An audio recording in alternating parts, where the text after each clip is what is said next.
મને એ સમજાતું નથી કે આવું શાને થાય છે.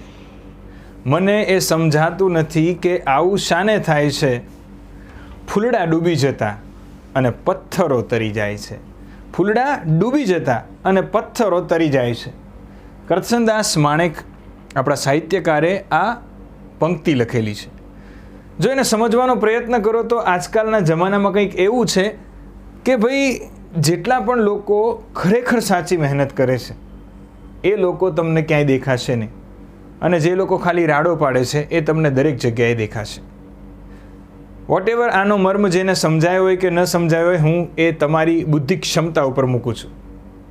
દોસ્તો, ટાર્ગેટ વિથ ભાવિક મારું એપ્લિકેશનમાં હિંમત ગેરંટેડ કોર્સ શરૂ થયો.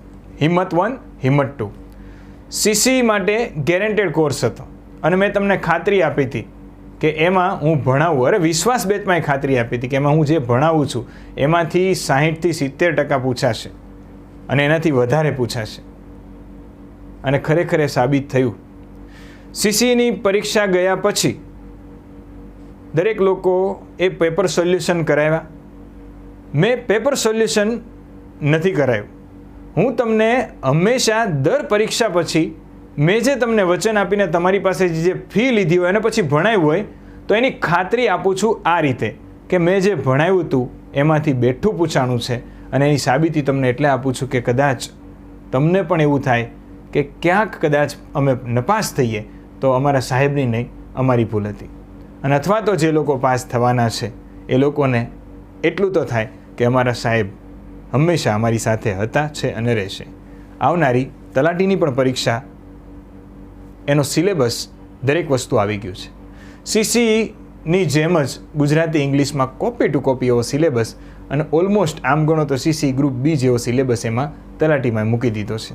અને એમાં એક સ્ટેપ આગળ મેન્સની પરીક્ષા પણ મૂકી છે ડિસ્ક્રિપ્ટિવ સ્વરૂપે. એટલે કે CC ગ્રુપ A છે એવું જ હવે કરી નાખ્યું આપણે તલાટી મંત્રી. છતાં મારા જેટલા પણ વિદ્યાર્થીઓ છે એમને હું ફરી એક વખત ખાતરી અપાવું છું કે જો તમારામાં હિંમત હોય મહેનત કરવાની, જો તમારામાં ડેડિકેશન આપવાની તાકાત હોય, બધું છોડવાની તાકાત હોય, તો ભાવિક સર તમારી માટે તૈયાર છે. તલાટી મંત્રીની નવી બેચ લઈને આવે છે, ઓનલાઈન ઓફલાઈન બંને. હા દોસ્તો, રેવન્યુ તલાટી ઓફલાઈન બેચ અમદાવાદ ખાતે કમિંગ સૂન. તમારે અત્યારે ખાલી ને ખાલી 72549292 આ નંબર ઉપર કાં તો કોલ કરવાનો છે અથવા તો તમારે એડમિશન માટે ત્યાં આગળ વોટ્સએપમાં મેસેજ કરવાનો છે. જૂના જેટલા પણ વિદ્યાર્થીઓ જે પહેલાં ક્લાસમાં આવી ચૂક્યા હોય અને ક્યાંક રહી ગયા હોય એમના માટે પણ એમણે મેસેજ કરવાનો છે અને કહેવાનું છે આઈ એમ ઓલ્ડ સ્ટુડન્ટ. તો તમને કંઈક અલગથી અમે વાત કરીશું કે કઈ રીતે તમારે ક્લાસમાં આવવાનું છે. પણ જેટલા પણ લોકોને ઓફલાઈનમાં મારી પાસે ભણવું હોય તો તલાટીની બેચ ઓનલાઈન અને ઓફલાઈન આવી રહી છે જલ્દીથી. પણ એટલું કહી દઉં છું કે 1 તારીખ 1 જુલાઈ આપણી બેચ શરૂ થઈ જશે. અને હું તમને ખાતરી આપું છું, જે આપી હતી CCમાં એ ફરી વખત આપું છું કે હું એવો પ્રયત્ન કરીશ કે તમે જે ભણો છો ને એમાંથી પૂછાય એટલું ભણાવીશ. નહીં કે જેમ ફાવે એમ વ્યૂ વધારવા, એ આપણે ખેલ નહીં કરીએ. ફક્ત ભણવાવાળા જેટલા વિદ્યાર્થીઓ છો એ આ બેચમાં જોડાઈ શકે છે. 1 જુલાઈ આસપાસ તમારી બેચ તલાટીની શરૂ થઈ જશે. Thank you so much. હવે જે લોકોને રેકોર્ડેડ કોર્સ લેવો છે તલાટી મંત્રી માટે, જે સિલેબસ આવ્યો છે એ મુજબનો, કે અત્યારમાંથી 5-5, 6-6 કલાક મહેનત કરી નાખવી છે, એમના માટે એકદમ નજીવી કિંમતે આપણે એપ્લિકેશનમાં રેકોર્ડેડ કોર્સ મૂકેલો છે. એમાં નવા વિડીયો પણ આવશે તો તમારે જોઈ લેવાનું. હવે હું જે ખાસ વાત માટે અત્યારે આવ્યો છું એ વાતની ચર્ચા કરી દઉં તમને કે દોસ્તો, હમણાં CCની એક્ઝામ ગ્રુપ Bની મુખ્ય પરીક્ષા છે એનું આયોજન થઈ ગયું. અને મેં મારા વિદ્યાર્થીઓને વિશ્વાસ અપાયો હતો કે હું જે ભણાવીશ એમાંથી પૂછાશે. એટલે એ હું દેખાડવા આવ્યો છું કે પેપર ક્યાંથી નીકળ્યું હતું. તો અલગ અલગ જગ્યાએથી નીકળ્યું હશે પેપર, પણ એકમાત્ર એવું પ્લેટફોર્મ કે જે જગ્યાએ તમને પેપરના બધા જ પ્રશ્નો અને એના જવાબ છે એકવાર નહીં 2-3 વખત મળી રહેતા હોય એવું પ્લેટફોર્મ એટલે આપણું ટાર્ગેટ વિથ ભાવિક મારું સાબિત કરવા જઈ રહ્યો છું. દોસ્તો, અત્યારે હું તમને શરૂઆતમાં ઇંગ્લિશ, ગુજરાતી અને પછી GS એ રીતે હું તમને આ આપણું જે CC ગ્રુપ બીનું પેપર છે એની આપણી એપ્લિકેશન, આપણા પુસ્તકની ખાતરી આપવા આવ્યો છું કે ક્યાંથી આ પેપર છે એ નીકળ્યું હતું. તો સૌથી પહેલાં આપણે બધા લોકોને જે લાગે છે પેપરનો અઘરામાં અઘરો ટોપિક ઇંગ્લિશ, ત્યાંથી શરૂઆત કરીએ. બીજી એક વસ્તુ કહું છું કે ઇંગ્લિશ અને ગુજરાતી CC ગ્રુપ બીમાં હતું, એમાં હતું, પોલીસમાં નહોતું, પણ યાદ રાખજો તલાટીમાં પાછું આવશે અને હવે દરેક પરીક્ષાઓમાં આ લોકોની ગણતરી છે. તો જે મેથ્સ રીઝનિંગ તમે પાવરફુલ બનાવ્યું છે એમાં આવનારી કોઈ પણ પરીક્ષા પાસ કરવા માટે ઇંગ્લિશ, ગુજરાતી છે એ પ્લીઝ પકડી લો. આ માતૃભાષા છે અને આ અંગ્રેજો આપણને દઈને ગયા એ ભાષા છે કે જેના વગર આખા વર્લ્ડમાં ક્યાંય ચાલતું નથી, તો ભણી લેવી જોઈએ. તો શરૂઆત કરીએ આપણે પહેલું એક્ઝામ્પલ જોઈએ. The engine warning light blank for half an hour before we blank the service station. સૌથી મોટો પ્રોબ્લેમ શું થાય છે ખબર આપણા લોકોનો? કે આપણે મન ફાવે ને એ રીતે વિચારવા માંડીએ કે આમાં શું આવશે આ તે. પહેલાં તો ગુજરાતી કરવાનો પ્રયત્ન કરો. જો અહીંયા આગળ વાત છે ધ એન્જિન વોર્નિંગ લાઇટ, ખાલી જગ્યા for half an hour. For half an hour એટલે 1 કલાક માટે. કેટલી? 1 કલાક માટે. 1 કલાક માટે. બિફોર વી, અમે પહોંચ્યા એ પહેલાં. બિફોર એટલે પહેલાં. તો અહીંયા આગળ બિફોર આવ્યું એટલે પાક્કું થઈ ગયું કે આ કાળ કયો છે? Past tense. We blank the service station. Before જ્યાં પણ આવ્યું હોય ત્યાં આગળ ભૂતકાળ છે ખબર પડે. તો અહીંયા આગળ એક વસ્તુ ભાવિક સર અવારનવાર તમને એપ્લિકેશનમાં અને ક્લાસમાં કહેતા હતા કે જ્યારે પણ ભૂતકાળના 2 વાક્ય હોય, જો એક આ વાક્ય the engine warning light blank for half an hour અને બીજું બિફોર છે એટલે બીજું વાક્ય we blank the service station. તો જ્યારે ભૂતકાળના 2 વાક્ય હોય, ભૂતકાળના એક જ વાક્યમાં 2 વાક્યો હોય, તો પહેલી પોસિબિલિટી એવી થઈ શકે કે એક વાક્ય પૂર્ણ ભૂતકાળ હોય આગળનું, તો પાછળનું વાક્ય સાદો ભૂતકાળ હોય. અને બીજી પોસિબિલિટી, જો ત્યાં ફોર હાફ એન અવર એટલે કે ફોર પછી કોઈ નિશ્ચિત સમયગાળો આપ્યો હોય તો ચાલુ પૂર્ણ ભૂતકાળ આવે. તો અહીંયા આગળ એક વાક્ય આવશે ચાલુ પૂર્ણ ભૂતકાળ અને બીજું વાક્ય આવશે સાદો ભૂતકાળ. હવે સર આ અમને કેમ ખબર પડે? તો કાંઈ વાંધો નહીં, હું શીખવાડું છું. પહેલાં તો ચારેય જગ્યાએ ક્રિયાપદ તો એક જ છે. ફ્લેશિંગ એટલે ફ્લેશ થવાની, લબક ઝબક થવાની વાત છે અને રીચડ પહોંચવાની વાત છે. તો પહેલાં જાતે આનું શું બનાવાય ખબર? ગુજરાતી બનાવાય. જો the engine warning light blank for half an hour before we, અમે પહોંચ્યા એ પહેલાં. એટલે અહીંયા તો બિફોર વી રીચડ જ આવે એટલે રીચડ આવશે તો પાકું થઈ ગયું, બરોબર છે? એટલે અહીંયા રીચડ છે, અહીંયા રીચડ છે, અહીંયા એટલે રીચડ તો છે જ. એટલે એક વસ્તુ કે અમે પહોંચ્યા એ પહેલાના ફોર હાફ એન અવર, 1 કલાક સુધી એન્જિન વોર્નિંગ લાઇટ લબક ઝબક એવું ન લખાય, ફ્લેશ થઈ રહી હતી. એટલે 1 કલાક માટે થઈ, પાછી બંધ થઈ ગઈ, પૂર્ણ થઈ ગયું. એટલે ભૂતકાળમાં જ એક ક્રિયા શરૂ થઈ, ભૂતકાળમાં એ ક્રિયા પતી ગઈ. ભૂતકાળમાં કોઈ ક્રિયા નિશ્ચિત સમયે શરૂ થતી હોય અને ભૂતકાળમાં પતી જતી હોય તો એને ચાલુ પૂર્ણ ભૂતકાળ કહેવાય. ચાલુ પૂર્ણ ભૂતકાળ, બરોબર? એટલે કે કન્ટિન્યુઅસ પરફેક્ટ પાસ્ટ ટેન્સ. એનું સૂત્ર છે દોસ્તો કે સૌથી પહેલાં કરતા આવે, ત્યાર પછી ભૂતકાળ હોય તો હેડ આવે, અને તમને ખબર છે કે હેડ હોય તો એની સાથે ફરજિયાત હેડ સાથે જન્મજાત હેડ સાથે ફરજિયાત ક્રિયાપદ આવે તો એ ક્રિયાપદનું ત્રીજું રૂપ આવે. તો અહીંયા આગળ ક્રિયા ચાલુ પૂર્ણકાળની છે એટલે ચાલુ પૂર્ણકાળમાં ક્રિયાપદનું ત્રીજું રૂપ કોઈ પણ ક્રિયાપદ જે હોય, ફ્લેશ હોય, ટોક હોય, વોક હોય, રીડ હોય, કોઈ પણ હોય, તો V3 તો બીન જ મૂકવું અને પછી જે કાંઈ ક્રિયાપદ છે ફ્લેશ થવાનું છે તો ING વાળું મૂકવું. આ મેં ડિટેલમાં સમજાયેલું છે. તો સબ્જેક્ટ એટલે સૌથી પહેલા subject the engine warning light, હેડ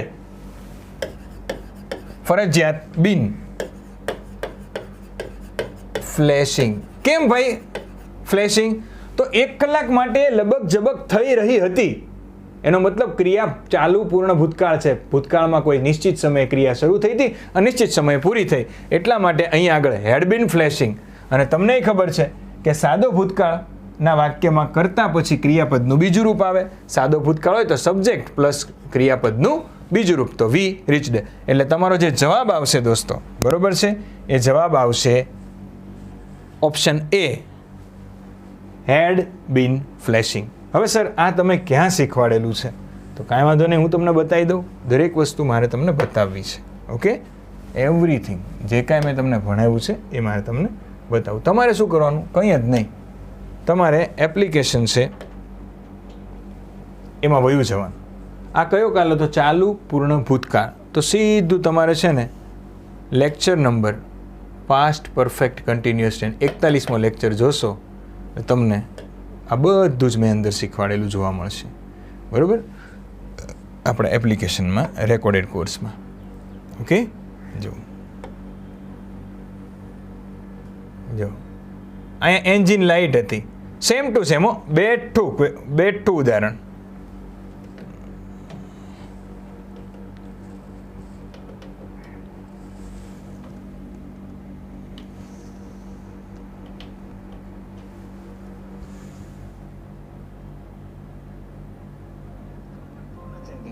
એટલે કે 9 વાગે શરૂ થઈ હતી અને 10 વાગે પૂરી થઈ ગઈ.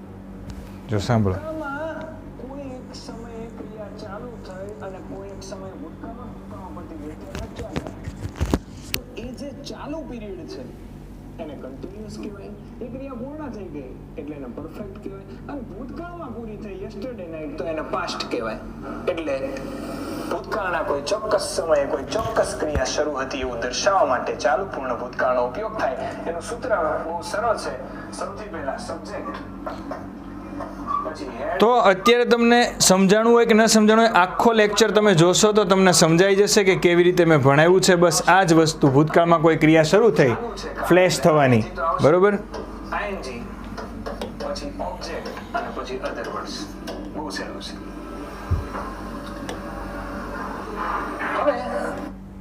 ભૂતકાળમાં જ કોઈ ક્રિયા શરૂ થાય, ભૂતકાળમાં જ પતી જતી હોય, એટલે 1 કલાક માટે એટલે એ ભૂતકાળમાં શરૂ થઈ હતી, ભૂતકાળમાં પતી ગઈ, તો ચાલુ પૂર્ણ ભૂતકાળ. તો આવી રીતે તમને દરેક વસ્તુ છે એ આપણી એપમાં બરાબર ડિટેલમાં તમને મળી રહેશે.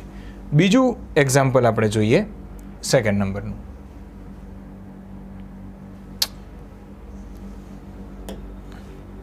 His servant had blank the money yesterday. તો ભાઈ મેં તમને હમણાં જ કીધું કે his servant એટલે આ શું છે? તેનો નોકર. તો આ સબ્જેક્ટ થયો, તમારે આટલું જ કરવાનું છે. આને શું કહેવાય? સબ્જેક્ટ થયો. સબ્જેક્ટ પછી આવ્યું હેડ. અને મેં તમને હમણાં જ કીધું સમખાઈને કે હેડ પછી ફરજિયાત ક્રિયાપદનું ત્રીજું રૂપ આવે. his servant તેનો નોકર, હેડ બ્લેન્ક ધ મની યસ્ટરડે. તેના નોકરે ગઈકાલે શું કર્યું? તો કે પૈસા ચોરી ગયો. હવે દોસ્તો અહીંયા આગળ આ લોકોએ પેપર કાઢવામાં ભૂલ કરી છે. જો યસ્ટરડે એટલે શું થાય? તો કે ગઈકાલે. આમ તો અહીંયા સાદો ભૂતકાળ આવે અને તમે બધાએ ગોખ્યું હશે કે ભાઈ યસ્ટરડે આવે તો ક્રિયાપદનું બીજું રૂપ મૂકવું. પણ યાદ રાખજો, કરતા પછી તરત જ ખાલી જગ્યા હોય તો ક્રિયાપદનું બીજું રૂપ આવે, પછી કર્મ આવે અને પછી અધર વર્ડ્સ આવે.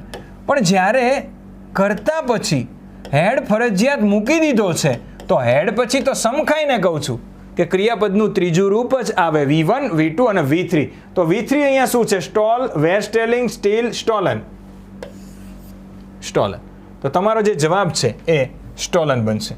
હવે આ વસ્તુ છે એ પણ તમારે કદાચ શીખવી હોય તો મેં એપ્લિકેશનમાં કઈ રીતે તમને સમજાવી છે એ પણ દેખાડી દઉં છું. ચાલો, આ દેખાડવાનું કારણ એ જ છે કે ભાઈ આ બધી વસ્તુ છે એ સમજાવી છે અને મારે સમજાવી છે બધી અને તમને દેખાડવી પડે. મને ખબર છે કે તમારો સમય બગડતો હશે, તમને એવું ફીલ થતું હશે, પણ કંઈ વાંધો નહીં.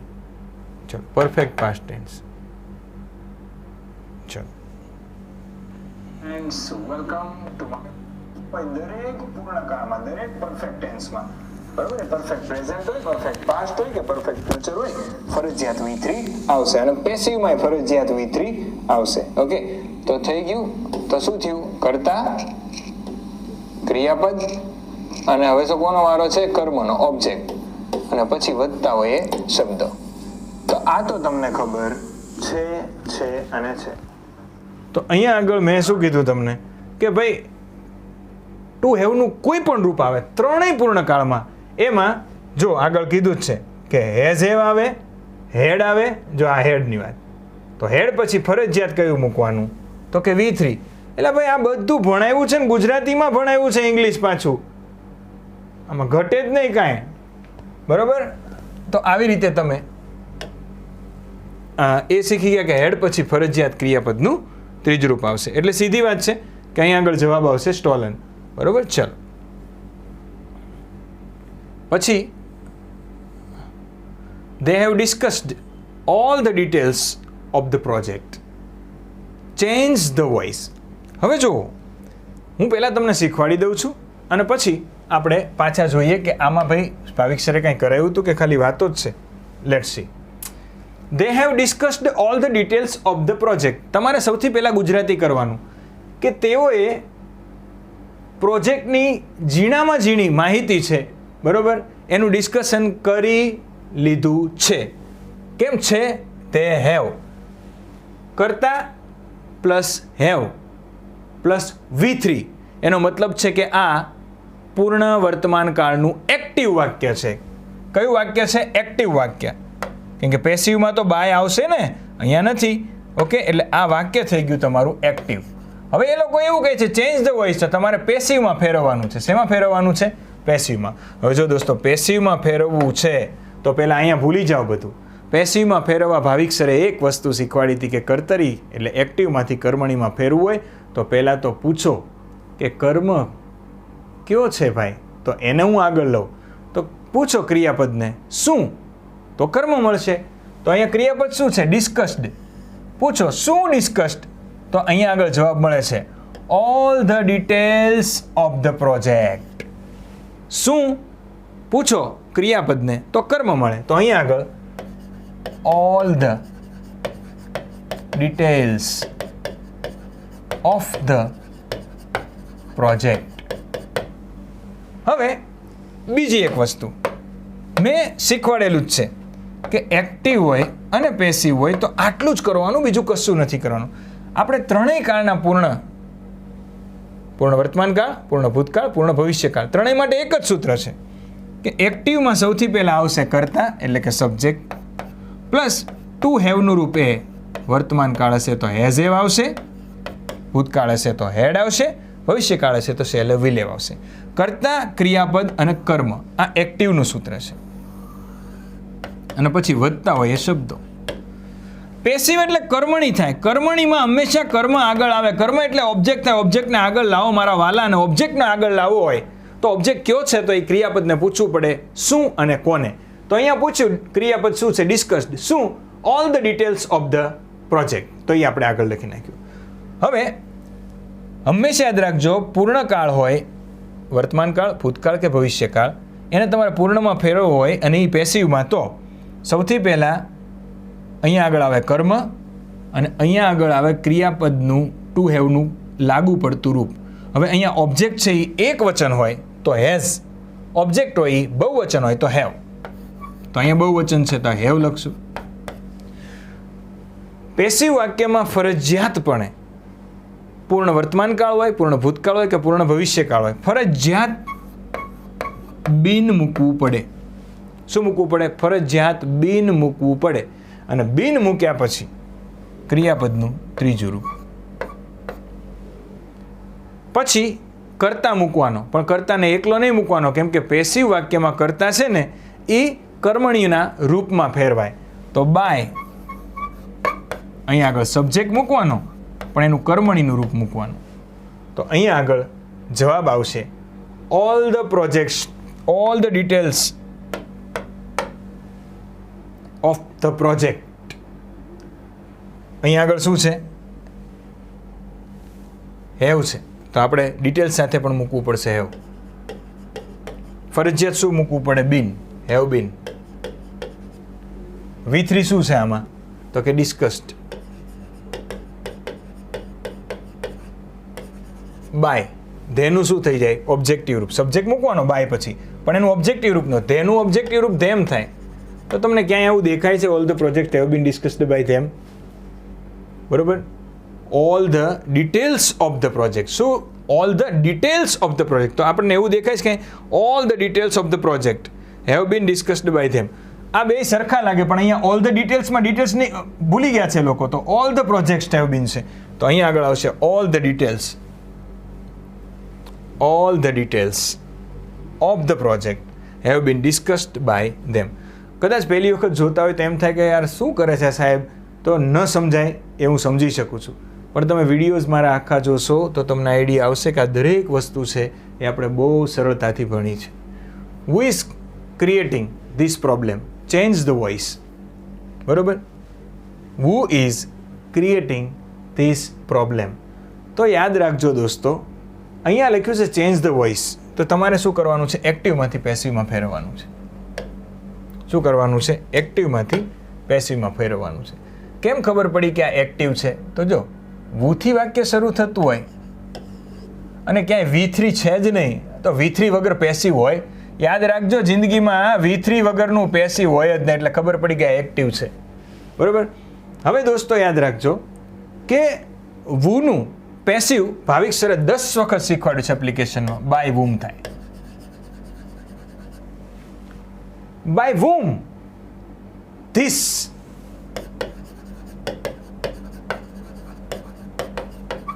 પ્રોબ્લેમ. હવે પ્રોબ્લેમ છે, કાળ નહીં ફેરવાનો. એક્ટિવ પેસિવમાં કાળ ન ફરે, ડાયરેક્ટ ઇનડાયરેક્ટમાં જ કાળ ફરે, નેરેશનમાં જ કાળ ફરે. તો હુ ઇઝ ક્રિએટિંગ ધીસ પ્રોબ્લેમ, તો હુનું થઈ ગયું બાય વુમ.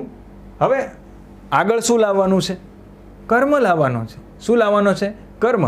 તો ક્રિયાપદને પૂછો એટલે કર્મ મળી જશે. ક્રિએટિંગ. શું ક્રિએટ કરે છે? તો કે ધીસ પ્રોબ્લેમ. ખાલી પ્રોબ્લેમ નહીં હો, ધીસ પ્રોબ્લેમ વિશેષણ સહિત, એડજેક્ટિવ સહિત લઈ જવું પડે. તો બાય વુમ ધીસ પ્રોબ્લેમ. બરોબર. હવે કાળ ન ફરે તો પ્રોબ્લેમ એક વચન છે, તો અહીંયા વર્તમાન હતું તો અહીંયા વર્તમાન જ રાખવું પડે. By whom this problem is. બરોબર. હવે યાદ રાખજો, ચાલુ કાળ છે આ. ચાલુ કાળ હંમેશા યાદ રાખજો, ચાલુ કાળ હોય તો એની સાથે બીઈંગ આવે ફરજિયાત. કેમ પૂર્ણ કાળમાં મેં શીખવાડ્યું હતું કે ભાઈ ફરજિયાત બીન આવે, એમ ચાલુ કાળમાં આઈએનજી વાળું બીઈંગ આવે. કેમ ભાઈ સાહેબ બીઈંગ લખો છો? કેમ કે મેં શું કીધું? પેસિવ વાક્યમાં ફરજિયાત ક્રિયાપદનું ત્રીજું રૂપ મૂકવું જ પડે બનાવીને. તો અહીંયા ક્રિએટિંગ છે, એનું ત્રીજું રૂપ શું થાય? ક્રિએટ, ક્રિએટેડ, ક્રિએટી. તો ક્રિએટેડ. By whom. વુનું થઈ ગયું બાય વુમ. શું? તો કે ધીસ પ્રોબ્લેમ. કર્મ આગળ આવ્યો. By whom this problem. કાળ ન ફરે. ઇઝ એક વચન છે તો ઇઝ જ રહે. ફરજિયાત એક્ટિવમાંથી ચાલુ કાળનું પેસિવ ફેરવું હોય. આ કાળ ચાલુ છે, અહીંથી તો એટલી તો ખબર પડે ને આઈએનજી ઉપરથી કે આ ચાલુ કાળ છે. તો ચાલુ કાળનું પેસિવ ફેરવવા માટે ફરજિયાત બીઈંગ મૂકો. કેમ બીઈંગ મૂક્યું? કારણ કે ભાઈ હવે ક્રિએટિંગ નહીં રાખી શકીએ, કારણ કે પેસિવનો નિયમ છે કે V3 જ મૂકવું પડે, એટલે V3 બનાવવા અહીંયા બીઈંગ મૂક્યું. એટલે ચાલુય થઈ ગયું, આઈએનજી આવી ગયું, એટલે કાળ ન ફર્યો, અને પેસિવનું રીતે જળવાઈ ગયું V3 મૂકવાનું. એટલે આ વસ્તુ આ રીતે થાય. તો સર આવું તમે ક્યાં વળી શીખવાડ્યું છે? અમારે તો એ જોવું છે તમે આવું બધું શીખવાડો છો ખરા? તો એ જ તો કીધું કે હું છે ને અત્યારે પેપર સોલ્યુશન કરાવવા ઓછું, હું જે બોલ્યો તો કે ભાઈ હું તમને જે ભણાવું છું એમાંથી પૂછાશે એ જ પૂછવાનું. જે પણ પ્રશ્ન તમારે આખી એપ્લિકેશનમાં ક્યાંય પ્રશ્ન એવું નહીં, ઇંગ્લિશમાં જ તમે કોઈ પ્રશ્ન જોયો તો એ પ્રશ્ન કયા ટોપિકનો છે એપ્લિકેશનમાં જઈને વિડીયો જોઈ લેશો એટલે તમારો જવાબ મળી જશે. આ શેનો હતો? તો કે એક્ટિવ પેસિવનો. તો આપણે એક્ટિવ પેસિવમાં જઈએ. બરાબર. ચલો એક્ટિવ પેસિવ ક્યાં છે ભાઈ? Are you active passive.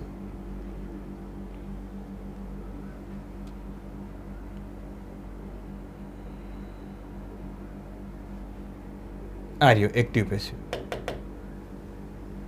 હવે કયા વિડીયોમાં છે મારે ચેક કરવું પડશે અત્યારે.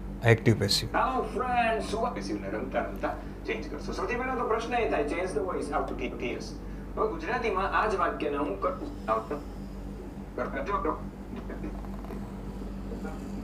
કઈ રીતે લખવું બધું જ શીખવાડ્યું હોય. કે ભાઈ કઈ રીતે તમે કર્મ ફાઇન્ડ કરશો, કઈ રીતે કાળને ફેરવશો, બધું જ. હેલો ફ્રેન્ડ્સ,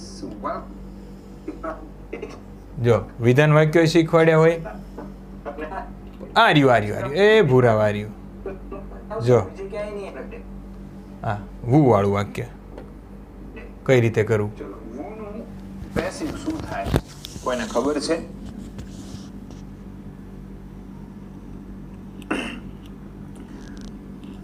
તો વુ પ્લેસ ક્રિકેટ એવરી ડે, બરોબર?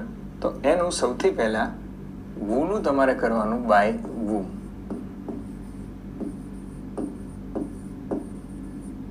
બાય આગળ મૂકી દેવાનું. વુ છે ને કરતા છે, મેં તમને પહેલા કીધું હતું દરેક કાળમાં.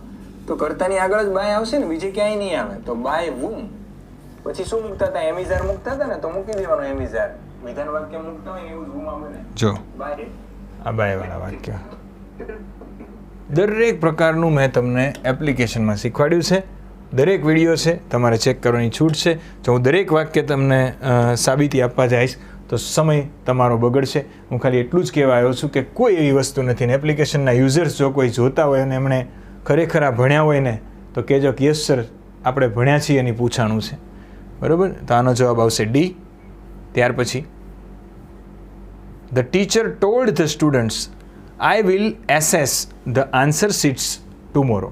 અહીંયા આગળ આ લોકોએ બે જવાબ આપ્યા છે જે બેય સાચા છે. એટલે અહીંયા આગળ તમારો માર્ક બધાને મળી શકે એમ છે, કાં તો બેમાંથી એક આન્સર આપ્યો છે એનો જવાબ સાચો છે, બરાબર? પહેલાં તો હું તમને ફરી એક વખત બતાવવા માંગીશ કે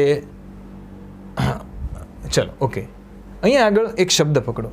શું લખ્યું છે? Change the narration. Change the narration. મેં ક્લાસમાં કીધું હતું, લાઈવ બેચમાં કીધું હતું, રેકોર્ડેડ બેચમાં કીધું કે નહીં મને ખબર નથી, પણ મેં એવું કીધું હતું કે હવે તમને એવું નહીં પૂછે કે ભાઈ ડાયરેક્ટમાંથી ઇનડાયરેક્ટ કરો, ઇનડાયરેક્ટમાંથી ડાયરેક્ટ કરો, આવું બધું નહીં પૂછે.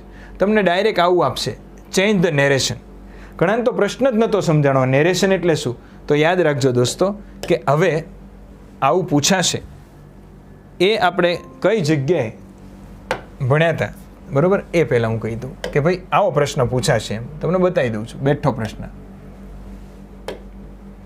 એપ્લિકેશનમાં ડાયરેક્ટ ઇનડાયરેક્ટનો પહેલો જ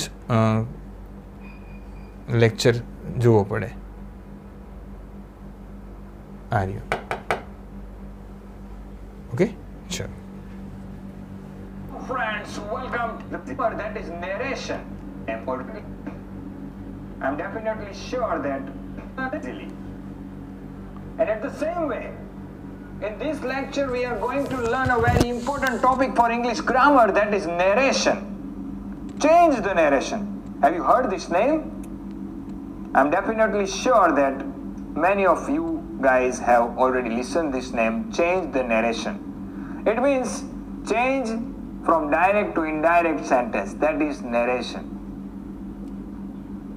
And I give you a surety that like the same last chapter, change the voice, you will easily able to deal with new chapter, change the narration.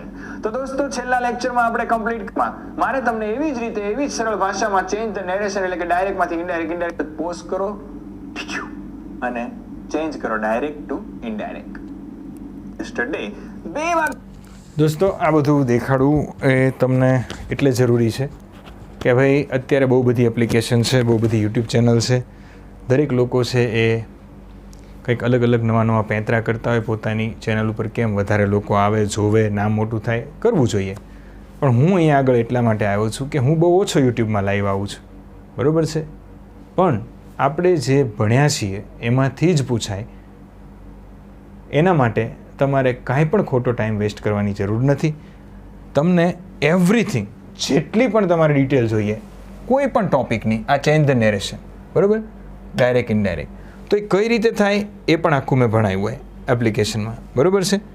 ચાલો, અહીંયા આગળ બે આન્સર આવશે. કઈ રીતે એ હું તમને સમજાવું છું. The teacher told the students I will assess the answer sheets tomorrow. Change the narration ડાયરેક્ટમાંથી ઇનડાયરેક્ટ ફેરવવાનું છે. તો સૌથી પહેલાં તમને મારે એ કહેવું પડે કે જ્યારે તમને ડાયરેક્ટમાંથી ઇનડાયરેક્ટ કરવાનું હોય. કેમ ખબર પડે કે આ વાક્ય ડાયરેક્ટ છે? તો કે અવતરણમાં હોય એ વાક્ય ડાયરેક્ટ હોય. હવે ઇનડાયરેક્ટમાં ફેરવવાનું છે, અવતરણ કાઢવાનું છે.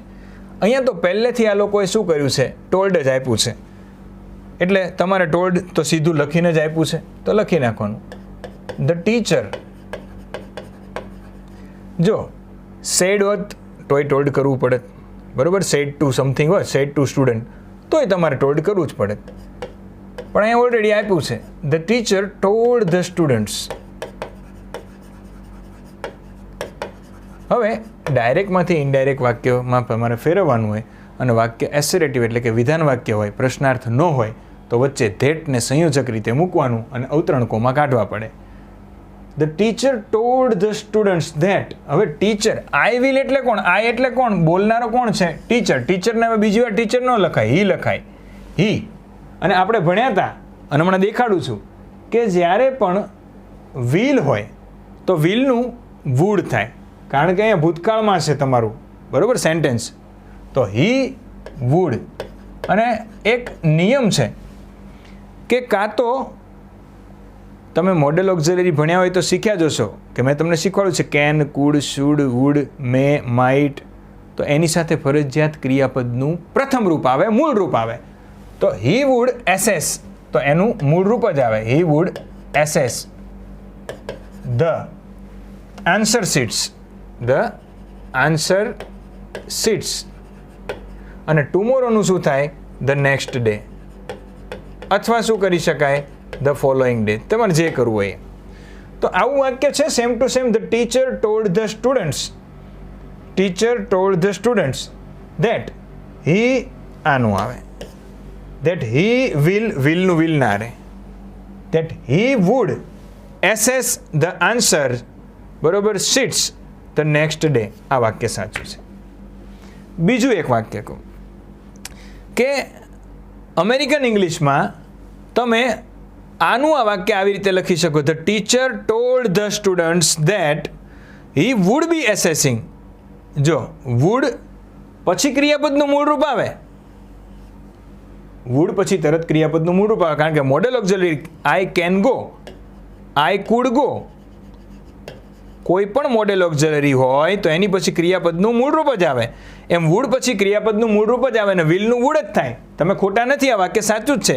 અમેરિકન ઇંગ્લિશમાં આ વાક્ય પણ સાચું છે કે ધેટ હી વુડ બી, પછી જો બી લગાવ્યો, વુડ પછી ડાયરેક્ટ ક્રિયાપદ ન મૂક્યું, હી વુડ બી, અને અહીંયા આગળ assessing the answer sheet the next day. કે આવતીકાલે તમારો શિક્ષક છે એ શું કરવાનો છે? પેપર તપાસી રહ્યો હશે. તો આ વાક્ય પણ સાચું છે. ખરેખર જો આપણે ભણીએ એ દ્રષ્ટિએ જઈએ, ગ્રામરની દ્રષ્ટિએ આ વાક્ય કમ્પ્લીટ સાચું છે. જેમણે આ લખ્યું છે એ બધાનું સાચું, પણ કોઈ આ લખ્યું છે તો આ વાક્ય ખોટું નથી. હવે આ લોકો આન્સર કીમાં શું આપે છે એ એમના ઉપર ડિપેન્ડ કરે છે. ઓકે, ચલો ખાસ યાદ રાખજો. ઓકે, અને હવે આ વસ્તુ મેં તમને ઓલરેડી ભણાયેલી છે, બરાબર. ફટાફટ દેખાડી દઉં છું કે આપણે ક્યાં ભણ્યા છીએ. ચલો,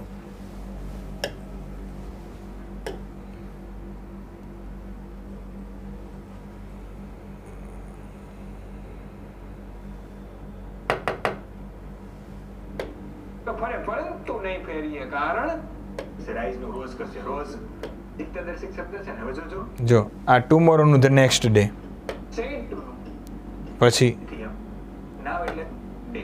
ઓકે, તો બનાવે તો પ્રીવિયસ ડે ની જગ્યાએ ડે તો આ ખાસ આર નું થઈ જશે.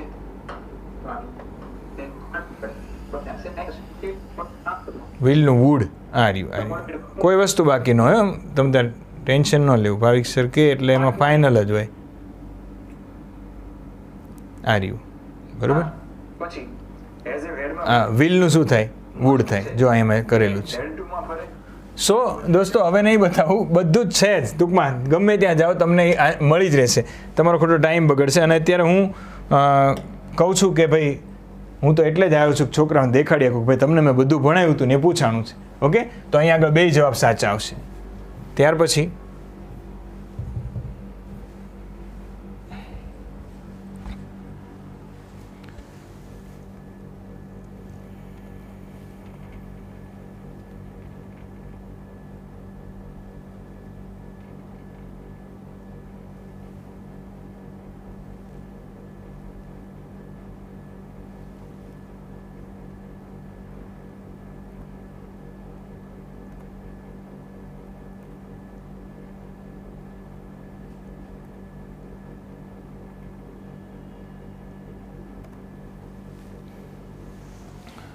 જો દોસ્તો, એક આ જુઓ.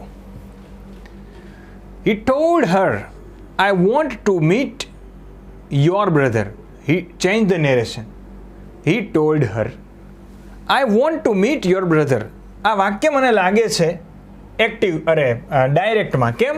અહીંયા આગળ અવતરણ કોમા છે, તો ભાઈ મારે એને ફેરવવું છે ઇનડાયરેક્ટમાં. કેમ કે અહીંયા મને એવું કીધું ચેન્જ ધ નેરેશન, તો મારે શું કરવું જોઈએ? હી ટોલ્ડ હર. ટોલ્ડ આપેલું જ છે એટલે એ તો ચિંતા જ નથી. He told her. અને અહીંયા વિધાન વાક્ય છે ધેટ. આ એટલે કોણ? હી. That he. હવે જો કાળ કયો છે? વોન્ટ ટુ, એટલે કે સાદો વર્તમાનકાળ. સાદો વર્તમાનકાળ શેમાં પરિણમે? સાદા ભૂતકાળમાં. તો વોન્ટનું સાદો ભૂતકાળ શું થાય? Wanted. He told her that he wanted to meet. તમને ખબર છે ભાવિક સર 10 વાર બોલ્યા છે કે ટુ પછી હંમેશા ગમે તે કાળનો હોય મૂળરૂપ જ આવે. તો વોન્ટ ટુ મીટ અહીંયા વર્તમાન કાળ છે, વોન્ટેડ ટુ મીટ અહીંયા ભૂતકાળ છે, પણ ટુ પછીનું ક્રિયાપદ હંમેશા મૂળરૂપ આવે. He wanted to meet your એટલે કોણ? તેણી. વોન્ટેડ ટુ મીટ હર બ્રધરનું સિસ્ટર નો થાય ડાયરેક્ટ ઇનડાયરેક્ટ. તો આવું ક્યાંય લખ્યું છે? He told her that he wanted to meet her brother. તો he told her that he wanted to meet her brother. આ રહ્યો તમારો જવાબ. બરોબર? આટલું ઇઝી કંઈ મારે બધું ન તમને કહેવાનું હોય. He is taller than his elder brother. He is taller than his elder brother. આ મોટો છે એનો ભાઈ, પણ થોડો જાડિયો છે, નીચો છે. આ ભાઈ હાઇટમાં છે, થોડા પાતળા છે. He is taller. આ ઊંચો છે. Than his elder brother. એના મોટા ભાઈ કરતાં એ નાનો છે. તમને એવું કીધું છે ટ્રાન્સફોર્મ અફર્મેટિવ ટુ નેગેટિવ. તમારે વિધાન વાક્યમાંથી નકાર વાક્ય બનાવવાનું છે. દોસ્તો, યારો, મિત્રો, ભાઈઓ, બહેનો, મેં એવું કીધું હતું કે આવું વાક્ય પરીક્ષામાં પૂછાશે, અને ત્યારે મેં તમને આના રૂલ્સમાં પહેલો રૂલ્સ એવો કીધો હતો કે વાક્ય તમે હકારમાંથી નકારમાં ફેરવી શકો. યાદ રાખજો, હકારમાંથી નકારમાં ફેરવી શકો, પણ અર્થ ન બદલાવો જોઈએ. અર્થ ન બદલાવો જોઈએ. એટલે કે તમે નકાર ફેરવો તો એવું ઊંધું ન કરી નાખો કે ભાઈ he is not taller than his elder brother. તો એવું પરીક્ષામાં ન પૂછે તો પણ અર્થ તો ફરી ગયો ને. એકચ્યુઅલી અર્થ તો આ જ રહેવો જોઈએ કે આ નાનો ભાઈ જ આનાથી હાઇટમાં ઊંચો રહેવો જોઈએ. ટોલર એટલે હાઇટમાં ઊંચું. તો હવે તમે શું કરશો? તો દોસ્તો યાદ રાખજો, અહીંયા આગળ એક પણ વિધાની લોકોએ સાચું આપ્યું નથી. ખરેખર આન્સર શું આવે એ તમને કહું. He is taller than his elder brother. તો અહીંયા આગળ ખરેખર his elder brother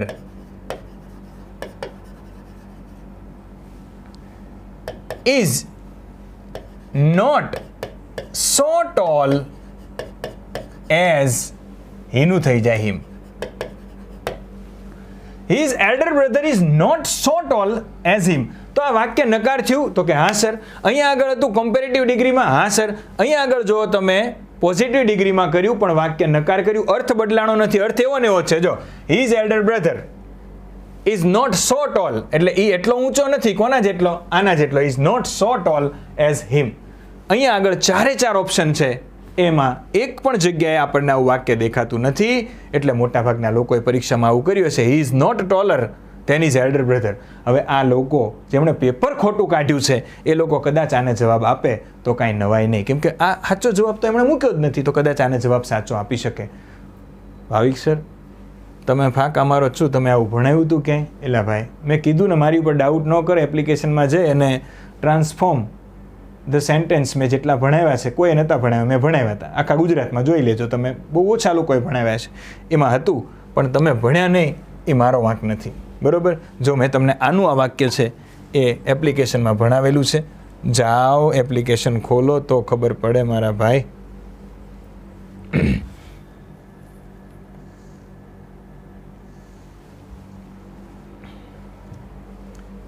ક્યાં ગયું? તો કે transformation part 1, part 2, part 3, part 4માં મેં આ શીખવાડ્યું હતું.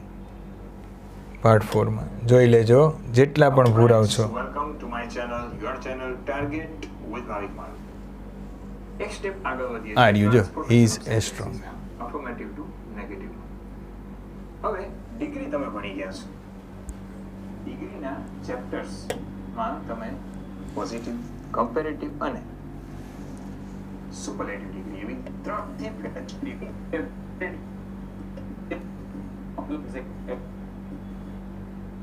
જો શીખવાડ્યું હતું કે ભાઈ પોઝિટિવ ડિગ્રી હોય તો તમારે કમ્પેરેટિવમાં ફેરવવાનું અને કમ્પેરેટિવ હોય તો પોઝિટિવમાં ફેરવવાનું. પોઝિટિવ કર્યું અહીંયા આકાર હતું એને નકાર અર્થ થાય ને આ રહ્યું જો, તો Vijay is stronger than Ravi. એ જ વાક્ય એણે એલ્ડર બ્રધરને હીમાં લીધું છે.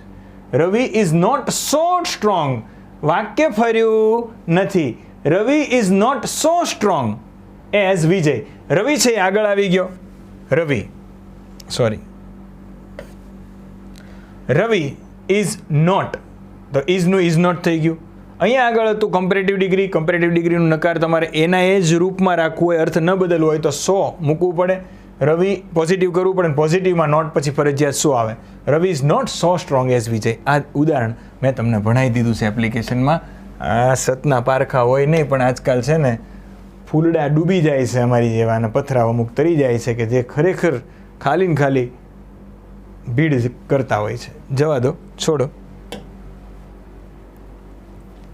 અને બતાવી જોવે ને કોઈ કે આવી રીતે ભાવિક સરે ભણાવ્યું એમ ભણાવ્યું હોય, અને ભાવિક સર જેમ કહેવાની તાકાત હોય કે એક પણ આન્સર આમાં સાચો નથી, એટલે કદાચ બધાને એ લોકો આપશે.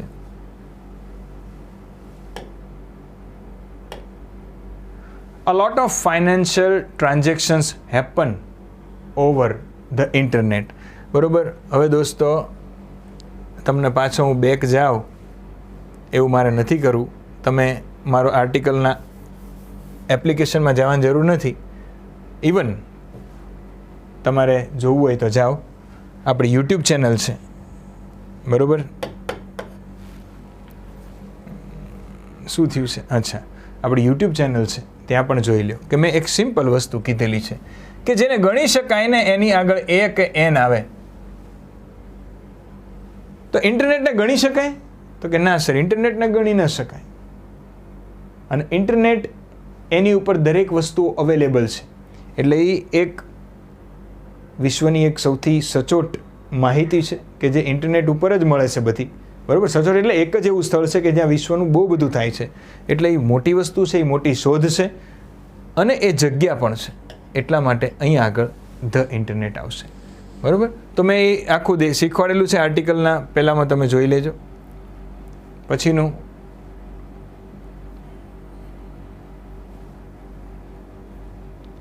ખાલી જગ્યા ઓફ ધ ગોલ્સ ઇઝ અચીવ્ડ. બરાબર. હવે અહીંયા આગળ જો, કાં તો છે ને એવું હોય કે all of the goals is achieved, બધા જ ગોલ અચીવ થઈ ગયા છે. બરાબર.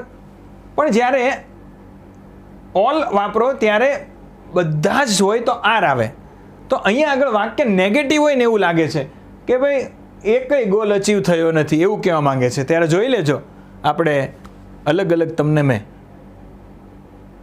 ઇન્ડેફિનેટ પ્રોનાઉન્સ ભણાવ્યા છે. 3 વિડીયોઝ લીધા છે. એમાં મેં તમને કીધું હતું કે જ્યારે નકાર હોય કે એકય ગોલ નહીં, એકય એટલે નાઈધર, એમ એક પણ નહીં એમ, તો અહીંયા આગળ જવાબ આવશે B, neither of the goals is achieved. એક પણ ગોલ અચીવ થયો નથી. એને તમારે હકાર વાક્યમાં લખવું હોય તો આગળ ખાલી નાઈધર લખી દેવું પડે. આ બધું મેં નન, એની, એવર આ બધું જ સમજાવ્યું છે. અત્યારે આઈ થિંક વિડીયો બહુ લાંબો થઈ જ ગયો છે. બરાબર. ખાલી દેખાડી દઉં સાચા જવાબ તમને, એટલે તમે પાછા ન પડો. Please distribute these sweets blank your classmates. પછી મેં તમને એક વસ્તુ શીખવાડ્યું હતું, પ્રીપોઝિશન જોઈ લેજો પ્લીઝ. એમાં મેં તમને એમોંગ, એમાઇડ, બિટવીન, એમિડસ્ટ બધું જ શીખવાડેલું છે. ગણી શકાય તેવી 2 કરતાં વધારે વસ્તુ હોય. જો 2 હોય તો બિટવીન આવે. બરાબર. આમાં બિટવીન તો છે નહીં. ગણી શકાય તેવી 2 કરતાં વધારે વસ્તુઓની વચ્ચે કંઈક વહેંચવાનું હોય તો એમોંગ આવે. અને એમોંગનું જ એક સમાનાર્થી થાય છે એમોંગસ્ટ. તો પ્લીઝ ડિસ્ટ્રીબ્યુટ, મહેરબાની કરીને તારા ક્લાસના ક્લાસમેટ્સ એટલે તારા ક્લાસમેટ્સ સાથે, સહપાઠીઓ સાથે ચોકલેટ, આ ચોકલેટ વહેંચી દે. તો 1 કરતાં વધારે જ ક્લાસમેટ હશે, 2 કરતાં વધારે ક્લાસમેટ હશે. બરાબર. નહીંતર તો એમ જ કે ફ્રેન્ડ સાથે વહેંચી દે. તો ક્લાસમેટ્સ 2 કરતાં વધારે છે. એમોંગ અને એમોંગનું એક રૂપ થાય, એનું સમાનાર્થી એમોંગસ્ટ. બરાબર, તો આન્સર આવશે amongst. We are unable to send you the product at the moment. અમે તમને આ ક્ષણે તમને પ્રોડક્ટ મોકલવા માટે અસમર્થ છીએ. But we will send you the product blank the new stock arrives. આ ક્ષણે અમે તમને પ્રોડક્ટ આપવા માટે મોકલવા માટે અસમર્થ છીએ કારણ કે અમારી પાસે નથી. But we will send you, અમે મોકલશું the product the new stock arrive. જેવો નવો સ્ટોક આવે એઝ સૂન એઝ, એમ જેવો નવો સ્ટોક આવે એવો તરત જ અમે તમને મોકલીશું. તો તમને ખબર છે કે આવું તો નોર્મલી બોલતા હોય છે કે ભાઈ અમારી પાસે અત્યારે આ નથી, પણ જેવું આવે ને એવું મોકલીશું. તો જેવું તરત જ એટલે એઝ સૂન એઝ. આનો આન્સર આવશે as soon as. You the product as soon as the new stock arrive. નવો સ્ટોક આવે કે તરત જ અમે તમને પ્રોડક્ટ મોકલીશું. He has blank given good performance. He has given, તો હેઝ, હેવ, હેડ પછી ક્રિયાપદનું ત્રીજું રૂપ આવે. પણ અમુક એવા એડવર્બ છે કે જે ક્રિયાપદની આગળ વપરાય. હી હેઝ, અને તમને ખબર એડવર્બ કે એટલે ભાવિક સરે કીધું એડવર્બ હોય ને એલ વાય કે વાય લાગતો હોય. He has consistently given good performance, તો અહીં આગળ જવાબ આવશે બી. તેણે સતત સારું પરફોર્મન્સ આપ્યું છે. તો યાદ રાખજો કે જ્યારે પણ has, have, had, shall have, will have પૂર્ણકાળ છે ત્યારે ફરજિયાત એની સાથે ત્રીજું રૂપ આવે. પણ એ ત્રીજા રૂપ પહેલાં ખાલી જગ્યા છે, તો એનો મતલબ કે ક્રિયાપદ પહેલાં ખાલી જગ્યા હોય તો એ ક્રિયાપદના અર્થમાં કંઈક વધારો કરશે. ક્રિયાપદના અર્થમાં વધારો કરે એને ક્રિયા વિશેષણ કહેવાય. ઇંગ્લિશમાં એને એડવર્બ કહેવાય. અને એડવર્બમાં મોટા ભાગે એલ વાય કે વાય લાગતું હોય છે, બાકી ન લાગતું હોય તમારે ગોતવું પડે. તો he has consistently given good performance. તેને સતત સારું પરફોર્મન્સ આપ્યું છે. Blank was the best presentation. Blank was the best presentation. Your was the એવું આવે કોઈ દિવસ નહીં. યોર્સ તો કે યસ સર આ આવે. આવું તો આવે જ નહીં યોર્સ. અને ઓલ ઓફ ધ અબવ એ પણ ન આવે. એટલે આમનામ બેમાંથી એક જ લખવાનું હતું. હવે જો યોર્સ આવશે કઈ રીતે એ કહું, મેં શીખવાડેલું છે બરાબર. This is your pen. This is your pen. આનું આ વાક્ય તમે આ રીતે લખો, યોર્સ પેન ઇઝ ધીસ. તો જ્યારે તમે નાઉન છે પેન, એની આગળ તમે જ્યારે મૂકો છો યોરને, ત્યારે એ શું થઈ જાય છે તમને ખબર છે? This is your pen. આ વિશેષણ થઈ જાય છે. પણ પ્રોનાઉન તરીકે યોર્સ પેન ઇઝ હિયર, તો યોર્સ આગળ આવે બરાબર. એ જ રીતે yours was the best presentation. આનું આ વાક્ય તમે યોરથી પણ લખી શકો. જો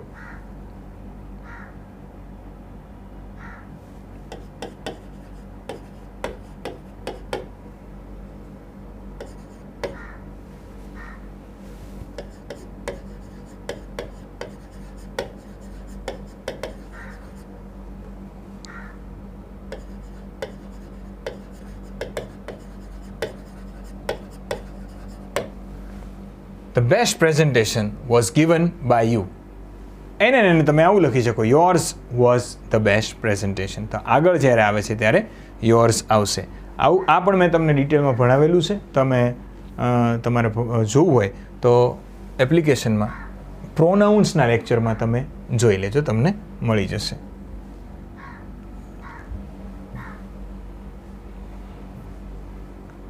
select the correct meaning of to have an axe to grind. બરાબર. હવે કોઈ પણ વ્યક્તિ છે ને પોતાની માટે કામ કરતો હોય ત્યારે આ વર્ડ વપરાય છે ઇંગ્લિશમાં, to have an axe to grind. એટલે પોતાનું ખોદવા માટે બરાબર છે, કુહાડી રાખવી, બીજા કોઈનું કામ ન કરવું. તો સેલ્ફિશ એમ ઓર મોટિવ બરાબર વોકેબમાં. હવે એ વોકેબ તમને ક્યાં મળશે? આપણી ઇન્સ્ટાગ્રામના પેજમાં આપણે વોકેબ મૂકીએ છીએ ત્યાં આગળ આ દરેક વસ્તુ છે તમને જોવા મળશે. આ બધું મૂકેલું. Choose the synonym of abundant. સમાનાર્થી કીધો છે શેનો? એબન્ડન્ટ. એબન્ડન્ટ એટલે પૂરતું બરાબર. પૂરતું એટલે આમાંથી સ્કેર્સ તો પૂરતું ન થાય, પોઈઝનિયસ એટલે ઝેરવાળું થાય, ઇન્વોલ્વ એટલે ઇન્વોલ્વ થયેલું થાય. આ એક જ શબ્દ એવો છે કે જે પૂરતું એટલે વધારે પડતું, પ્લેન્ટી હું વારંવાર બોલું છું, પ્લેન્ટી પ્લેન્ટી પ્લેન્ટી એટલે વધારે પડતું. અને મજાક નથી કરતો, આ બધું આપણે ક્યાં રાખેલું છે? આપણી ઇન્સ્ટામાં છે. હું તમને બતાવી દઉં. કદાચ તમને એમ થાય સાહેબ બધું એમની એપમાં ને બધું ઇન્સ્ટાગ્રામમાં ને ખરેખર હશે કે નહીં? તો જો હું તમને બતાવી દઉં. આપણા ઇન્સ્ટા પેજમાં 1 વર્ષ જૂનું નીચે વયા જશો કે જ્યારે આપણે શું મૂકતા હતા ઇન્સ્ટાગ્રામમાં. આપણી ભાવિક મારું એપનું જે ઇન્સ્ટાગ્રામ છે એમાં તમે જોઈ શકો છો. બરાબર? આઈ થિંક તમને દેખાય છે કે નહીં, આઈ ડોન્ટ નો. ઓકે, પ્રયત્ન કરું તમને દેખાય વોકેબ્સમાં.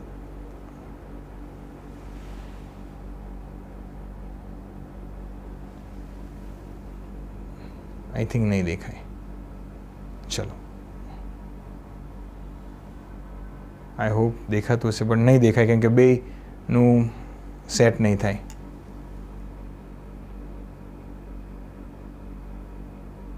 હા, દેખાણું હવે? જોયું?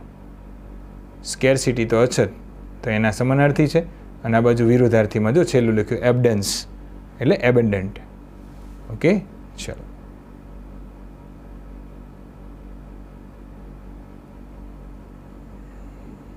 Hope you can understand what I mean to say. કે તમને બધું આપણી કાં તો ઇન્સ્ટાગ્રામ ટેલિગ્રામમાં તમને વોકેબ મળી રહે અને બાકી તમને એપ્લિકેશનમાં તો બધું મળી જ રહેશે. Choose the correct એન્ટોનિયમ of meek. બરાબર છે? તો મીક એટલે કેવું? તો કે શાંત હોય ને એને મીક કહેવાય. હવે તમને વિરોધી ફાઇન્ડ કરવાનો છે. તો વિરોધી આનો શું થશે? તો તમને ખબર, હમ્બલ તોય શાંત થાય, મીક એટલે શાંત થાય, મોડેસ્ટ એટલે શાંત વ્યક્તિ થાય, ટેમ એટલે બોરિંગ શાંત વ્યક્તિ થાય, એગ્રેસિવ તો આનું વિરોધી નથી લાગતું? મીક એટલે શાંત, એગ્રેસિવ કેવો હોય? શાંત ના હોય, અશાંત હોય. તો એગ્રેસિવ જવાબ આવશે. ચલો, 17મું. Choose the correct one word substitution of a collection of weapons and military equipment. હથિયારો જેને રાખે ભેગા એ જગ્યાને શું કહેવાય? એને આર્સેનાલ કહેવાય. બરાબર? તો આ એક વખત મેં હિસ્ટ્રીમાં કીધેલું. બરાબર? હાઈકોર્ટ ડીવાયએસઓનું હિસ્ટ્રી લેતો હતો ત્યારે મેં આ શીખવાડ્યું હતું, આર્સેનલ. બરાબર છે? તો એ અહીંયા આગળ કામ આવ્યું છે. જરૂરી નથી કે દરેક વસ્તુ આપણે ભણતા હોઈએ એક જ બેચમાં હોય, અમુક વસ્તુ બીજી બેચમાં પણ ભણાવાતી હોય જે ઇંગ્લિશ મીડિયમમાં હોય. Choose the correct one word substitution of a large building with an extensive floor area typically housing aircraft. નાના એરક્રાફ્ટ આવે છે તમને ખબર હોય તો. બરાબર? જેટ ને એવા એકદમ નાના. આપણે હીરો હિરોઈન અને પૈસાવાળા લોકો છે એ નથી પર્સનલ જેટ વાપરતા, તો એને રાખવા માટેની એક જગ્યા હોય છે દોસ્તો, એને હેંગર કહેવાય છે. બરાબર? આમ નામે ખબર પડી જતા લેંગર, રાફ્ટ અને ડેક આ કાંઈ ખાસ સમજી શકો એવું છે કે એવી જગ્યાએ ન બાંધાય, હેંગર. તો આ હેંગર આમાં આન્સર આવશે. બરાબર? ટુ બી વેરી ઓનેસ્ટ, આ કંઈક નવું અને અઘરું એકાદો પ્રશ્ન હોય એ પ્રમાણે અઘરો બનાવ્યો હતો એ લોકોએ, સામાન્ય લોકોને ના ખબર હોય. હવે હું એરપોર્ટમાં ફરતો રહેતો હોઉં છું તો મને ખ્યાલ છે હેંગર વર્ડ યુઝ કરતા હોય છે પ્રાઇવેટ જેટની જગ્યા માટે. He had taken the blank caution of seeking legal advice. બરાબર છે? તો અહીંયા આગળ સીધું તમને ખબર છે કે ભાઈ પ્રિકોશન એવો એક વર્ડ છે. એકોશન, મિસકોશન, એન્કોશન એવું નથી. એટલે જવાબ આવશે પ્રિકોશન. નથી કહેતા કે ભાઈ પ્રિકોશન એટલે આગવી ચેતવણી, આગવી કાળજી રાખવી, એને પ્રિકોશન્સ કહેવાય. બરાબર? કોઈ રોગ થાય એ પહેલાં જ એનું તમે સારવાર ન કરવી પડે અને એ પહેલાં જ તમે એને અટકાવવા માટે પ્રયત્ન કરો છો તો એને પ્રિકોશન્સ લીધા કહેવાય. દાખલા તરીકે કોરોના ન થાય તો માસ્ક પહેરવું તો એ પ્રિકોશન લીધું કહેવાય. તો he had taken the precaution of seeking legal advice. બરાબર? તો અહીંયા આગળ પ્રિકોશન્સ આવશે.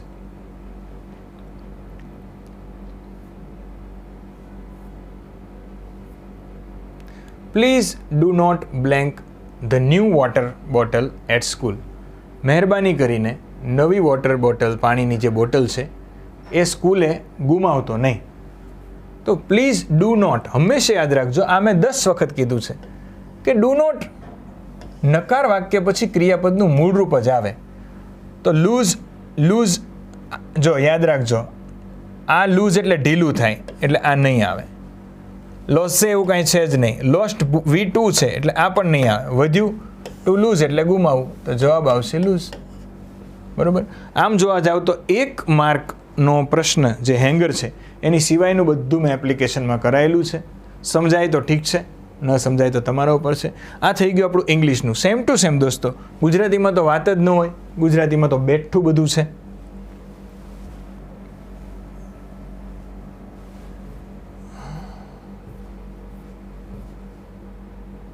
રૂઢિપ્રયોગ, ગોઠી જવું, આ બધું બુકમાં આપણી છે. ગોઠી જવું તો થાય ફાવટ આવવી, બરાબર.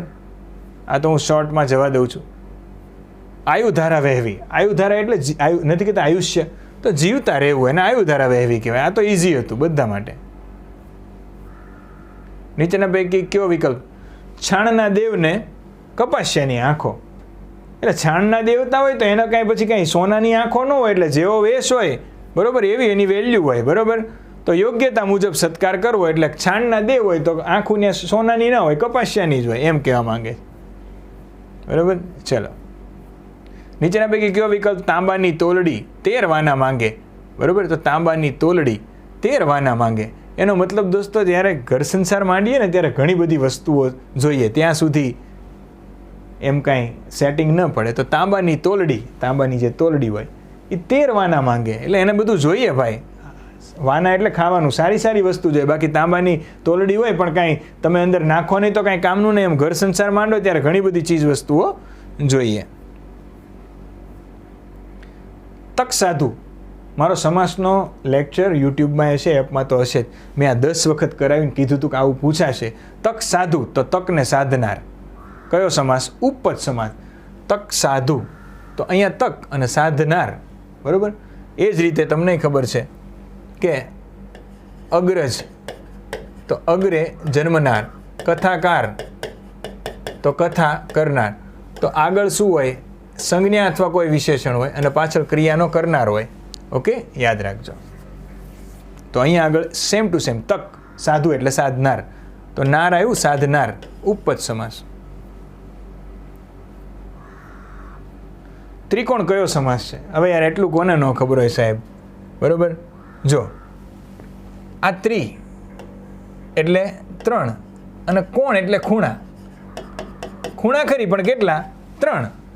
તો અહીંયા આગળ તમે નોટિસ કરો તો દ્વિગુ આવવું જોઈએ. કદાચ પેપરમાં દ્વંદ્વ છે કે મારા ટાઈપિંગમાં મારા સ્ટાફવાળાએ ભૂલ કરી, ખબર નહીં, પણ આનો જવાબ દ્વિગુ આવવો જોઈએ, બરાબર. ત્રિકોણ પણ એમ કે ત્રિકોણિયું તો પાછું આનો વિગ્રહ અલગ થાય.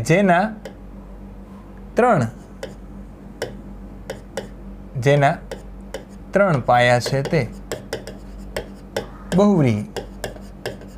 આ ન સમજાય તો સમાસના મારા વિડીયો જોજો. દાખલા તરીકે અજ્ઞાન તો જ્ઞાન નહીં તે, આ તત્પુરુષ છે. પણ અજ્ઞાની તો જેને જ્ઞાન નથી તે બહુવ્રીહી. આ બધું શીખવા ભાઈ વિડીયો જોવા પડે ડિટેલમાં, એમ નામ થતું થોડું આવડી જાય. તો અહીંયા દ્વિગુ જવાબ આવશે. રસહીન ધરા થઈ છે, દયાહીન થયો નૃપ, નહીં તો ના બને આવું, બોલી માતા ફરી રડી પડી. તો ભાઈ છંદ કહે તો અક્ષર ગણવાના. 1 2 3 4 5 6 7 8 9 10 11 12 13 14 15 16. પહેલી લીટીના 16 અક્ષર. 1 2 1 2 3 4 5 6 7 8 9 10 11 12 13 14 15 16. 16 દુ 32. ઉપરના ચરણમાં 16, નીચેના ચરણમાં 16, બરાબર. 16 દુ 32 અનુષ્ટુપ છંદ. તો આમાં જવાબ અનુષ્ટુપ આવી ગયું. ડન. ચલો.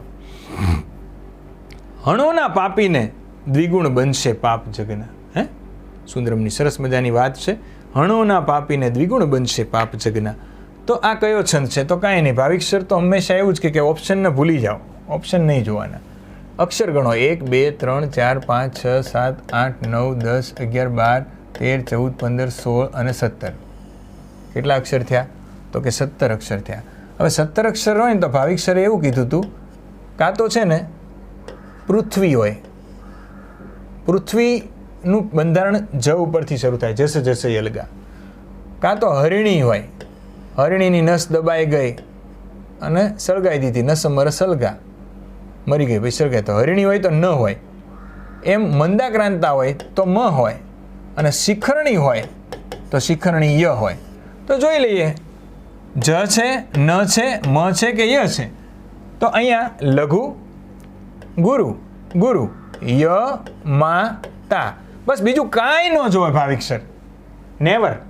તો આ બધું શીખવું હોય તો એપમાં છંદમાં શીખવાડવું પડે. ગેરંટી મારું છું, કોઈ છોકરો એવું કહેતો હોય કે મારા લેક્ચર જોયા પછી એને કંઈક નવું જાણવા ન મળ્યું અને જિંદગીભર છંદનો સહેલા થઈ ગયા, તો એપ્લિકેશન રિટર્ન કરી દેવાની, બરાબર. પણ જોવાનું ય માતા એટલે ય આવ્યો. ય શેમાં આવે?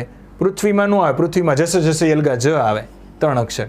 હરણીમાં નસમર સલગા તો ન આવે, મંદાક્રાંતા મ આવે, ય આવ્યો આપણે તો શિખરણી જવાબ છે આમાં ઓપ્શનમાં, શિખરણી હા જવાબ.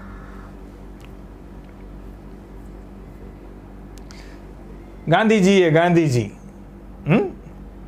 માં તે માં, એની ને એની સરખામણી એની ને એની સાથે થાય તો એની ને એની એની એની એની અનન્વય. તો ઉપમેયની સરખામણી ઉપમેય સાથે જ થાય, મહાભારત તે મહાભારત, તો એને અનન્વય અલંકાર કહેવાય. જોઈ લેજો, એપ્લિકેશનમાં છે જ.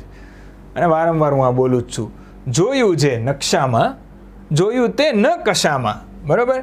તો દોસ્તો યાદ રાખજો, આ પણ મેં તમને શીખવાડ્યું છે, નકશામાં ન કશામાં શબ્દ 2 વખત આવ્યો, બરાબર. શબ્દ 2 વખત આવ્યો અને બંનેના અલગ અલગ અર્થ છે.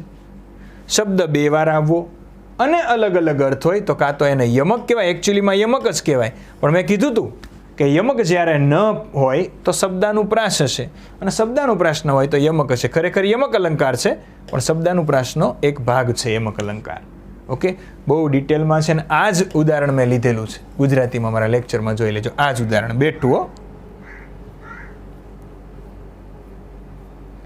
પારકાના હિત માટે કાર્ય કરવું, બરોબર. તો પરમાર્થનું કાર્ય કરવું. પછી મરણ પાછળ રોવું, ફૂટવું. તમને ખબર છે કે મરણની પાછળ જે લોકો રોવે ફૂટે એને કાણ કહેવાય. શું કહેવાય? કાણ કહેવાય. કેમ, શું થયું ભાઈ આને?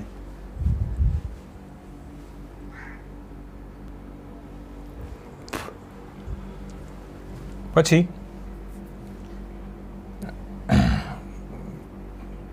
કાણ બધાને ખબર છે, બેસણું તો 12 દિવસે હોય. નીચેના પૈકી કઈ જોડણી સાચી છે? અનુજ તો તમને બધાને ખબર છે, નું રસ્વ આવશે. કુપાત્રમાં કુ રસ્વ આવશે. નિરુત્તર જોડી અક્ષર આગળ નિરુત્તર, ની ર ઉત્તર, નીર વત્તા ઉત્તર, આ સાચી છે. નિરંકુશમાં કુશ આ રીતે આવશે, તો અહીંયા નિરુત્તર જોડણી સાચી છે, બરાબર. ચલો, ત્યાર પછી નીચેના પૈકી કયા વાક્યમાં લેખન ભાષા શુદ્ધિ જોવા મળે છે? કોઈ પણ કાર્ય કરતી વખતે નાની મોટી વિડંબના તો આવવાની જ, બરાબર. પહેલી વાત તો અહીંયા આગળ આઈ થિંક સ્ટાફવાળા ભૂલી ગયા છે તે ખબર નહીં, પણ કોઈ પણ વચ્ચે સ્પેસ આવે જે અહીંયા નથી, એટલે આ વાક્ય ખોટું છે. પ્રકૃતિ તો ઈશ્વરનો ઉપહાર છે. પ્રકૃતિ તો ઈશ્વરનો ઉપહાર. ઉપહાર એટલે શું થાય? ઘરેણું. તો પ્રકૃતિ તો ઈશ્વરનું ઉપહાર આવે, તો આ ખોટું છે. તેણે શિવલિંગને ફરતે પ્રદક્ષિણા કરી. તેણે શિવલિંગને, બરોબર છે, ફરતે પ્રદક્ષિણા કરી. ખરેખર જોવા જાવ દોસ્તો તો તેણે શિવલિંગ ફરતે પ્રદક્ષિણા કરી કે શિવલિંગને ફરતે પ્રદક્ષિણા કરી એમ ન હોય. તેણે શિવલિંગની પ્રદક્ષિણા કરી. દોસ્તો તમને હું ચેલેન્જ આપીને કહું છું કે ભાઈ મેં આ વાક્ય સહિત તમને આપણી એપમાં આ વાક્ય સહિત મેં તમને ઉદાહરણ આ જ આપ્યું હતું કે આ પરીક્ષામાં પૂછાશે, જોવું હોય તો જોઈ લે, છૂટ છે. વાક્ય શુદ્ધિમાં મેં તમને આ કરાયેલું છે કે પ્રદક્ષિણા હોય તો ફરતે ન લખાય, કેમ કે શિવલિંગની ફરતે ફરવું એને જ પ્રદક્ષિણા કહેવાય.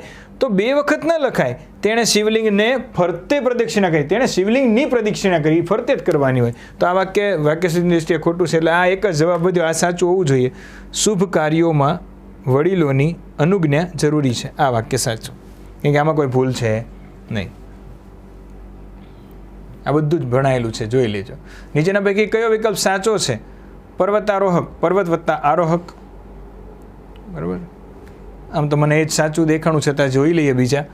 વાગબાણમાં વાક વત્તા બાણ આવશે, બરાબર. નિર્વિવાદમાં આપણે વિસર્ગવાળી સંધિ આવશે એટલે આ ખોટું છે. અહીંયા વાકબાણ આવશે, આ મેં કરાયેલું જ છે, જોઈ લેજો. આ 4 4 મેં તમને સંધિવાળું ચેપ્ટર ખોલજો, તમને મેં કરાયેલું છે. દિક વત્તા અંત આવશે, દિક વત્તા અંત, આ પણ ખોટું છે. પર્વતારોહક, આ વાત સાચું છે, એટલે આ સાચો જવાબ પર્વત વત્તા આરોહક, પર્વતારોહક આવશે. નીચેના પૈકી કયો વિકલ્પ સાચો છે? સુ વત્તા ઉક્તિ, સુક્તિ. પિતૃ વત્તા આજ્ઞા, આપણે આ 10 વખત કર્યું છે. પિત્રાજ્ઞા, આમ નામ જવાબ આવી ગયો, પિત્રાજ્ઞા. ગો વત્તા એક ગાયક આવે, ગા વત્તા એક ન આવે, બરોબર, યાદ રાખજો. અને અહીંયા આગળ આ ઉક્તિમાં આ ઉ ન આવે, બરોબર છે, આ ઉ પણ ન આવે, યાદ રાખજો. શું એવું આવે, આ સાચું છે, બરોબર. ચિંતા તુર, આ પણ ખોટું છે. પિતૃ વત્તા આજ્ઞા, પિતૃજ્ઞા. માતૃ વત્તા આજ્ઞા, માત્રાજ્ઞા. જથર વથર એટલે અવ્યવસ્થિત, લઘર વગર, સમાનાર્થી આપવાનો. જથર વથર એટલે અવ્યવસ્થિત. નીચેના પૈકી કયો ભાળવણીનો સમાનાર્થી હશે? ભાળવણી કરવી એટલે શું થાય? કોઈનું ધ્યાન રાખવું, એમ. સેવા, ભેળવવું, ભાળ રાખવા, ધ્યાન રાખવું. સી, બહુ સહેલું હતું. આવા પ્રશ્નો ઇઝી પૂછીને આ લોકો શું સાબિત કરે ખબર નથી પડતી. નીચેના પૈકી કયો શ્રેષ્ઠનો વિરુદ્ધાર્થી શબ્દ છે? તો અનન્ય, તો એ તો શ્રેષ્ઠ જ થયો. નવચેતન, એને નાને કાંઈ બહુ ખાસ લાગતું નથી. નૂતન એટલે નવું થાય. કનિષ્ઠ એટલે નીચ માણસ. તો શ્રેષ્ઠ અને નીચ, તો જવાબ આવશે કનિષ્ઠ. કનિષ્ઠ એટલે નીચ માણસ. નીચેના પૈકી કયો સુસુમીનો વિરુદ્ધાર્થી શબ્દ છે? એટલે ભાઈ અહીંયા મને લાગે આ લોકોએ કાંઈક ભૂલ કરી છે. સુસુમી નહીં હોય, બરાબર, સુસુપ્તિ હશે. પણ હવે આ લોકોએ શું આપ્યું છે ને કાંઈ ખબર નથી. સુસુપ્તિ એટલે સુસુપ્ત અવસ્થામાં નથી રહેતા, એ સુસુપ્તિ. તો એનો વિરોધી જાગૃતિ થાય એવું મને લાગે છે, બરાબર. બાકી સુસુમીનું મેં પહેલી વખત સાંભળ્યું છે. સુસુમી નહીં આવતું હોય, સુસુપ્તિ હશે, પણ આ લોકોની કાંઈક ભૂલ થઈ હશે, તો જાગૃતિ છે એ સાચો જવાબ આવી શકે, બાકી ખબર નહીં. ઓકે, ચાલો. હવે દોસ્તો, મને ખબર છે કે તમને બધા પ્રશ્નોના જવાબ મળી રહ્યા. મારે ખાલી એ જ સાબિત કરવું હતું કે ભાઈ મેં ભણાવ્યું ને પૂછાણું, એટલે મેં જે ગેરંટી આપી હતી મારા વિદ્યાર્થીઓને હું પરિપૂર્ણ કરું છું. ઇવન ઇતિહાસમાં તો પપ્પુ જેવા પ્રશ્નો હતા, વિશ્વાસ બેચમાં, યુટ્યુબમાં જેટલું ભણાવ્યું હતું એમાંથી હતા. રેવન્યુ તલાટીની ઓફલાઈન બેચ આપણે 1 જુલાઈ 2025થી શરૂઆત કરવાની છે, બરાબર. જે લોકોને એવું થાય કે ભાઈ આ વખતે ભાવિક સર સાથે જોડાય અને આપણે ગુજરાતી, ઇંગ્લિશ હોય, મેથ્સ, રિઝનિંગ હોય, ઇતિહાસ, બંધારણ, ભૂગોળ, કાંઈ પણ હોય, અત્યારમાંથી આ મેન્સ જેવી તૈયારી કરી હોય તો પ્રિલિમ્સની બેચમાં તમારે સ્વાગત છે. અત્યારમાંથી મેન્સના કન્સેપ્ટથી તમને તૈયાર કરવામાં આવશે. આ નંબર ઉપર તમે કોન્ટેક્ટ કરી શકો છો. ઘરે બેઠા તમારે ભણવું હોય તો ઓફલાઈન આપણી બેચ છે, બરાબર. એમાં પણ તમે ઓફલાઈન બેચ મતલબ રેકોર્ડેડ બેચ છે, બરાબર, એ પણ તમે જોઈન થઈ શકો છો. ઓકે, ચલો.